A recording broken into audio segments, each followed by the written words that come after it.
नमस्कार और बहुत बहुत स्वागत है आपका। आप देख रहे हैं कंज्यूमर अड्डा और आपके साथ मैं हूं विपिन भट्ट। और आज बात करेंगे बर्नआउट की। किस बर्नआउट की?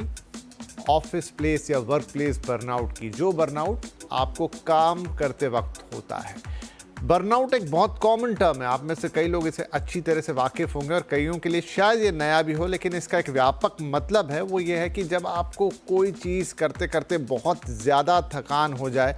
ये थकान किसी भी प्रकार की हो सकती है, मतलब आप कंप्लीटली एग्जॉस्ट हो जाएं, फिर उसके अपने साइड इफ़ेक्ट आने शुरू होते हैं। लेकिन आज हम पर्टिकुलर बात कर रहे हैं वर्क प्लेस बर्नआउट की। जो थकान या जो बर्नआउट हमें महसूस होता है अपने जॉब में, अपने काम में, क्यों होता है, किस लिए होता है, कैसे इससे छुटकारा मिल सकता है, कैसे इसके उपाय किए जा सकते हैं, सारी बातचीत हम करेंगे। क्योंकि लगभग सभी लोग जो काम करते हैं कभी ना कभी अपने करियर में या कई बार भी अपने करियर में बर्नआउट का शिकार होते हैं। और ये तब बहुत इंपॉर्टेंट हो जाती है बातचीत जब हमारी लाइफ आज की जो है, जो खास तौर पे महानगरों की या इवन टीयर 1 टीयर 2 में भी अब स्थिति होने लगी है, जहाँ पर लाइफ का पेस बहुत तेज़ हो गया। ट्रैफिक में फंसने, ऑफिस पहुँचने, दिन भर काम करने, सोशल मीडिया से जूझने और रिलेशनशिप से गुजरने के बाद आपके ऊपर कई तरह का मानसिक तनाव इकट्ठा होता है और कई बार वो भी बर्नआउट की शक्ल लेता है। तो राइट, सबसे पहले कुछ स्टैटिस्टिक्स आपको बताते हैं कि भारत इस मामले में कहाँ खड़ा है और इसीलिए हम ये शो कर भी रहे हैं। देखिए, मैकिन्जी की रिपोर्ट है, बर्नआउट सिम्टम लगभग 60% ही कह दूं मैं इसको, भारत की ये बात कर रहे हैं, 60% कामकाजी लोगों में वो देखे गए हैं। ये नंबर जो है बाकी दुनिया के मुकाबले 3 गुना ज़्यादा है। इसका औसत number rest of the world के लिए 20% के आसपास है, लेकिन हमारे यहाँ तकरीबन 60% है। तो पहला ये भी सवाल उठता है कि भारत में ये परसेंटेज इतना बड़ा क्यों है। दूसरा, वर्क प्लेस की थकान 62% से ज़्यादा लोगों को लगती है। ये भी number rest of the world के मुकाबले, बाकी दुनिया के मुकाबले करीब 3 गुना पर ही खड़ा है। तो इन नंबर से हमें एक अलार्म, एक चेतावनी मिलती है। इसके अलावा भारत में कामकाज का कल्चर क्या है, तो देखिए, सप्ताह में ऑलमोस्ट 50 घंटे काम या उससे ज़्यादा या उसके आसपास 51% लोग करते हैं और औसत काम भी 46 घंटे से ज़्यादा का है हिंदुस्तान में, और ये औसत भी पूरी दुनिया के मुकाबले ज़्यादा है। तो ये वो नंबर्स हैं, ये स्टैटिस्टिक्स हैं। क्या यही इसके लिए ज़िम्मेदार हैं?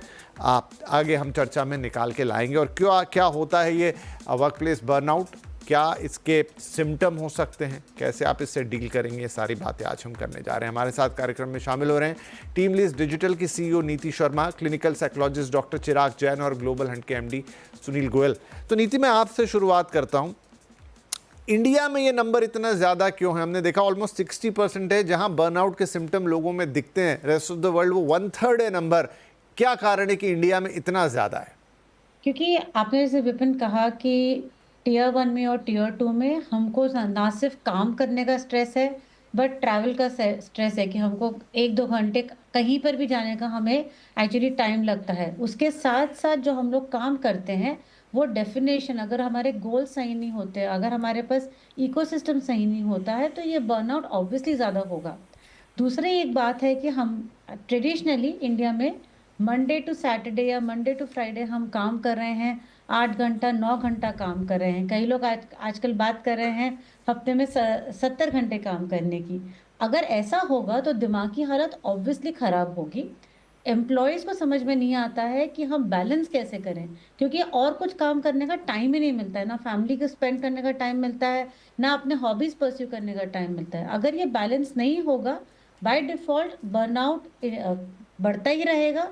और अभी भी इंडिया में ऐसा है कि क्योंकि हमें काम करने की उतनी आवश्यकता है, सभी कंपनीज में ज़रूरत है कि हम 5 दिन काम करें, 6 दिन काम करें, 8-9 घंटा दिन में काम करें। वो रिक्वायरमेंट है क्योंकि एज अ कंट्री हमें ग्रोथ की तरफ बढ़ना है और इस ग्रोथ के लिए थोड़ी मेहनत हमें करनी पड़ रही है। लेकिन एक balance at an employ level, at a company level बहुत ज़रूरी होता है। इंडिया में काफ़ी ऑर्गेनाइजेशंस में अभी भी ये बैलेंस डिफिकल्टी से मिलता है, इसलिए मेरे ख्याल से इंडिया के नंबर्स बहुत ज़्यादा है compare to other countries. Sunil साहब, ये रिपोर्ट जब और इसमें डीप डाउन करते हैं तो ये बताती है कि जितनी ऑर्गेनाइजेशन छोटी हैं उनमें ये कल्चर ज़्यादा है। जहां बड़ी ऑर्गेनाइजेशन है या बड़े कॉरपोरेट्स हैं, कंपैरेटिवली वहां ये स्थिति कम है, लेकिन जो छोटे ऑर्गेनाइजेशंस हैं वहां पर ये नंबर। इसका कोई खास कारण कि क्या ज़्यादा सैलरी पे नहीं कर सकते हैं या ज़्यादा लोगों को हायर नहीं कर सकते हैं तो ऑटोमेटिकली वो सिचुएशन बन जाती है? जबकि हम तो सुनते हैं आजकल की जो छोटी या नई कंपनियां या जो स्टार्टअप्स हैं, अगर हम डिस्टिंक्ट करें यहाँ की छोटी कंपनियों में, हम उनको भी गिन रहे हैं, तो वहाँ तो वर्क कल्चर वो बेटर बनाने की कोशिश करते हैं। ये सिचुएशन कैसे समझें?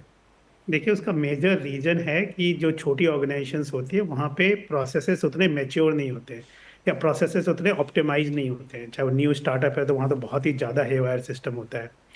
बट अगर बड़ी ऑर्गेनाइजेशन क्या है, विद द टाइम, क्योंकि वो 50 साल, 40 साल, 100 साल से बिजनेस में है, तो उन्होंने अपने प्रोसेसेस को बहुत ऑप्टिमाइज कर लिया है और स्ट्रॉन्ग कर लिया, और अब उतना ही उन्होंने टेक्नोलॉजी पे इन्वेस्टमेंट करके ऑटोमेशन कर दिया है पूरे सिस्टम में। जब आपके इन्वायरमेंट में, आपके वर्क में ऑटोमेशन होता है, तो आपके लिए वही उसी काम को शायद ज़्यादा प्रोडक्टिव आप कर पाते हैं कम एफर्ट लगा के। तो वहाँ पे बर्नआउट बोलिए या एक एक जो स्ट्रेस लेना पड़ता है एक एम्प्लॉय को या एक रिसोर्स को उसी काम को कंप्लीट करने के लिए, वो रिड्यूस हो जाता है। और हर चीज़ के अलग अलग डिपार्टमेंट बने होते हैं, जिसमें कि अगर आपने एक एक्टिविटी है तो आप उसके लिए रिस्पॉन्सिबल हो, और रिपीटेटिव एक्टिविटी कर करके आप उसके लिए स्मार्ट हो जाते हो। उसके बाद की अगर कोई एक्टिविटी है तो उसका नेक्स्ट डिपार्टमेंट स्पेशलिस्ट है, वो करेगा इस पे काम।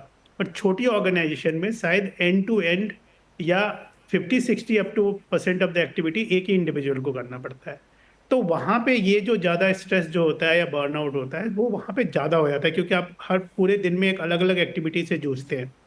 कई बार होता है कि एक ही डिफिकल्ट कस्टमर या स्टेक होल्डर आपको मिल गया, इंटरनल या एक्सटर्नल, उसने बात बिना बात के आपका पूरा दिन खराब कर दिया है, किसी ने कुछ ऐसी चीजें बोल दी। तो एक कल्चर इंटीग्रेशन जो होता है जहाँ पे कि हर काम की रिस्पेक्ट, हर चीज का एक, कि मैं जब तक अपना काम पूरा ना करूं मैं तब तक दूसरे से ना पूछूं, या मेरा एक टाइम लिमिट है कि इस टाइम लिमिट पे काम हो जाए। ये सारे थोड़े कल्चरल एंड थोड़े मुझे लगता है टेक्नोलॉजी एंड द प्रोसेस के इश्यूज है, जिसकी वजह से हम भी मैच्योर हो रहे हैं। अगर मेरे से आप पूछेंगे तो पिछले 5 या 10 सालों में जितने चेंजेस आए हैं हमारे यहाँ ऑर्गेनाइजेशन में, शायद इस 10 साल पहले परसेंटेज और भी बुरा था।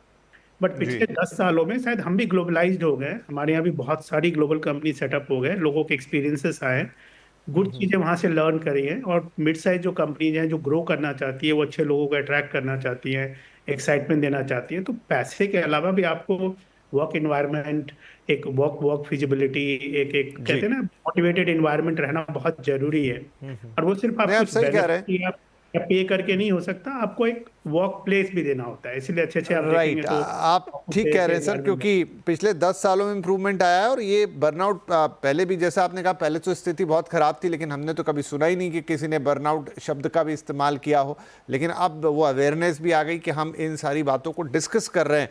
तो डॉक्टर चिराग जैन हमारे साथ हैं, क्लिनिकल साइकोलॉजिस्ट हैं। डॉक्टर साहब, ये बताएं कि मैं अभी जब पढ़ रहा था इन सब चीज़ों के बारे में, तो उसमें उन्होंने डिस्टिंक्शन खींचा कि एक वर्क प्लेस पे स्ट्रेस एक अलग चीज़ है, लेकिन बर्नआउट एक डिफरेंट फिनोमेना है। कैसे समझे हम इसको कि क्या स्ट्रेस है, वो कैसे बर्नआउट में तब्दील होता है, टेक्निकली क्या है बर्नआउट?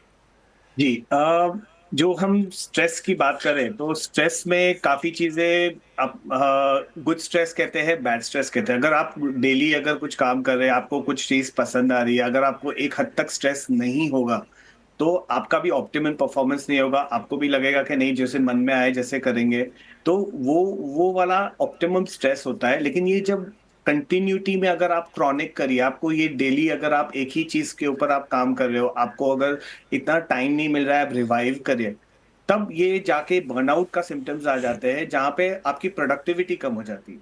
स्ट्रेस एक हद तक होना और होता ही है, क्योंकि बिना स्ट्रेस के अगर आपको कोई टाइम जोन नहीं, टाइम लिमिट नहीं हो, अगर आपको आपके सेफ जोन से अगर आपको ज्यादा काम, अगर ज्यादा डिफिकल्ट काम नहीं दे तो आपको भी मोटिवेशन नहीं होगा।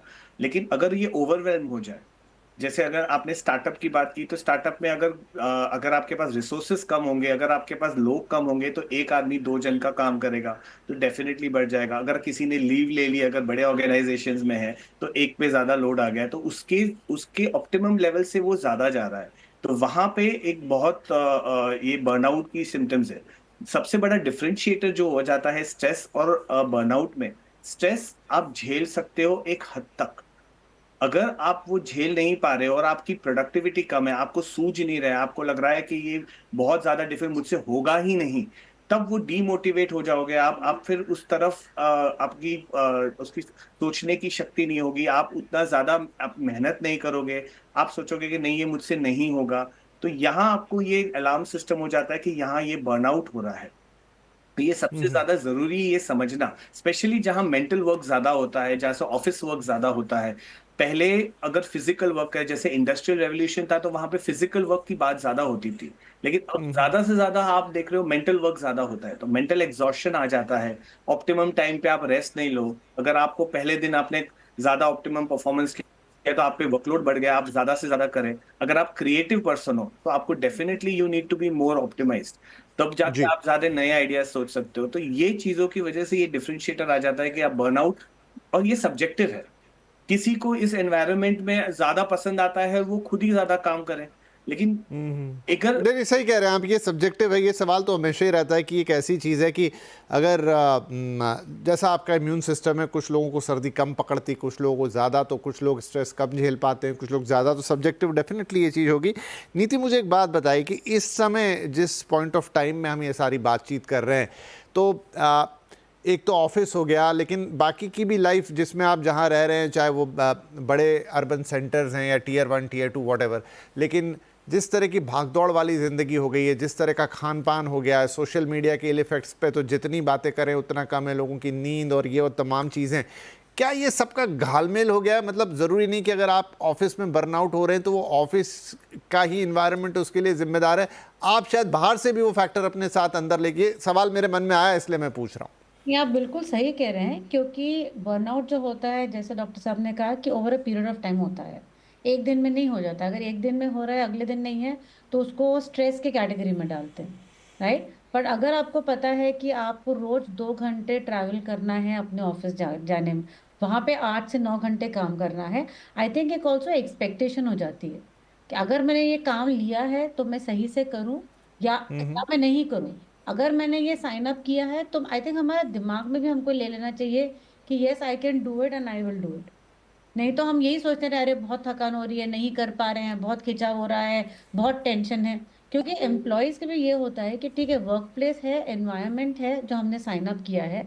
मैनेजर के साथ अगर हम एक्सपेक्टेशन सेट कर दें कि यही मेरे गोल्स हैं, ये KRAs हैं, KPIs हैं, हमें यही इसी दौरे में काम करना है, हम टीम से सपोर्ट ले सकते हैं, अपने फैमिली से सपोर्ट ले सकते हैं, हमारे सोशल इकोसिस्टम से सपोर्ट ले सकते हैं।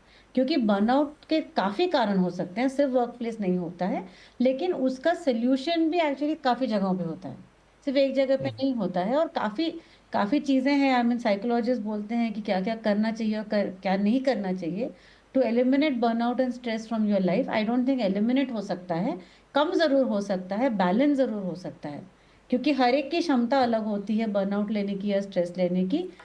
कोई ज़्यादा पुश कर सकता है, कोई नहीं कर सकता है, कोई सुबह काम कर सकता है, शाम को काम कर सकता है। आई थिंक एक अगर हम डिफाइन कर लें कि हमारा ये दायरा है, हम इतना करना चाहेंगे और इसके थ्रू मेरा ये करियर बढ़ेगा, मेरे हिसाब से वर्क प्लेस के अलावा, जैसे आपने कहा सोशल मीडिया, हम क्यों नहीं अपना फ़ोन छोड़ पा रहे हैं सोने के टाइम पे? आप छोड़ दें, दो राइट। 2 घंटा फिजिकल एक्टिविटी करें, कोई स्पोर्ट खेलें। ट्रस्ट में बर्नआउट वैसे ही कम हो जाता है, क्योंकि आपका माइंड कहीं और इन्वॉल्व होता है, एक्टिविटी आपको बैलेंस करवा देती है वही चीज़।